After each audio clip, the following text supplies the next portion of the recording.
Alright, welcome back everyone. In this tutorial, we are going to explore honorable mentions for Python libraries that were not covered in our previous video. We are going to discuss both the GIS-specific libraries and the general purpose libraries for creating interactive data dashboards. Whether you're working on geospatial projects or building data insights dashboards, these libraries will expand your toolkit. So, let's dive right in. First, let's look at some GIS-specific libraries that are worth exploring in addition to the video that we discussed earlier. First, we got Kepler.GL, which is a powerful geospatial visualization tool developed by Uber. It's great for handling large datasets and creating highly interactive maps. Now, to use it, you get to import it and load the data, obviously using pandas, and you can also create a Kepler map, and that's about it. Add what data points you need to add on there and display it quickly. So it's got some advantages like handling large data sets efficiently, being highly interactive with layers and filters, and you can easily use it with Jupyter notebooks. Now, on the flip side, it requires a web interface for advanced features and it's limited customization compared to Volume or Bouquet. We do recommend that you use Kepler for exploratory geospatial analysis and for very large data sets. Next, we have Leafmap, which is built on top of Volume and Leaflet. It does make it a great choice for creating interactive maps with minimal code.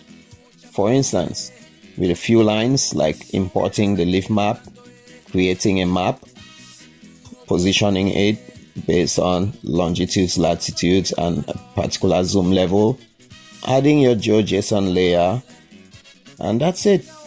In just a few lines of code, you're up and running.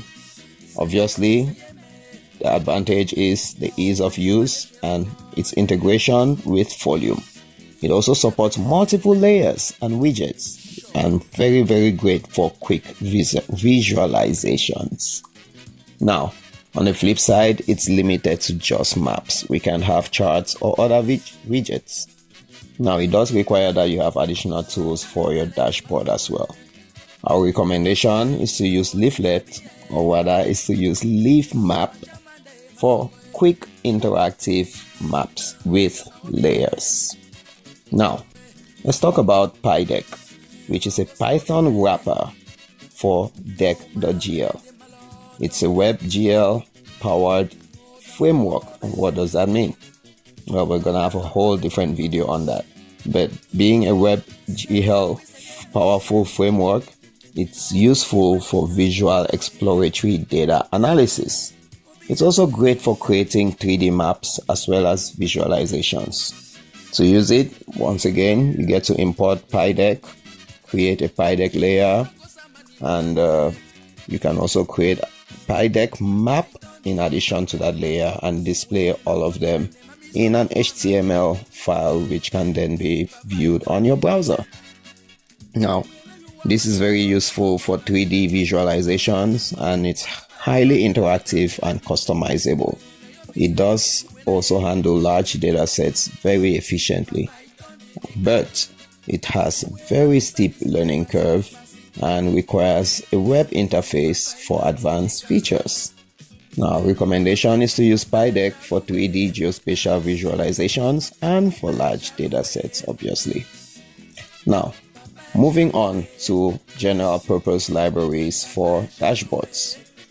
Here we're going to talk about some libraries which can be used to create interactive data dashboards.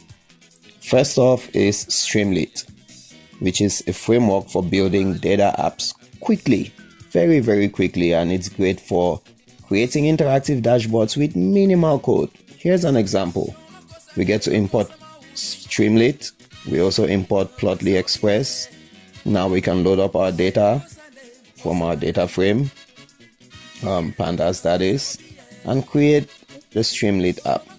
We add a choropleth map and also add some bar charts if we need to, and that's about it. So again, it's very easy to use and deploy, great for quick prototypes and dashboards, and integrates very well with other visualization libraries. But it has limited customization compared to Panel or Bouquet.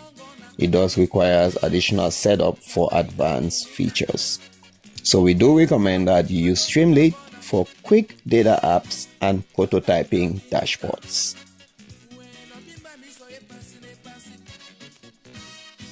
Now, Dash is a framework for building web-based dashboards using Plotly's visualizations. It's highly customizable and great for creating production-ready dashboards. We've used it in previous projects. I encourage you to watch our other videos, subscribe to our channel, like the videos as you watch them, and comment with your questions. Now, why do we use that? It's highly customizable. It's also great for production-ready dashboards and integrates very well with Plotly visualizations. But it does have a steeper learning curve and requires more code compared to Streamlit. We do recommend that you use Dash for production-ready dashboards and for custom web apps. Finally, we have Voila, which is a library for turning Jupyter notebooks into standalone web apps. It's great for creating dashboards with interactive widgets as well.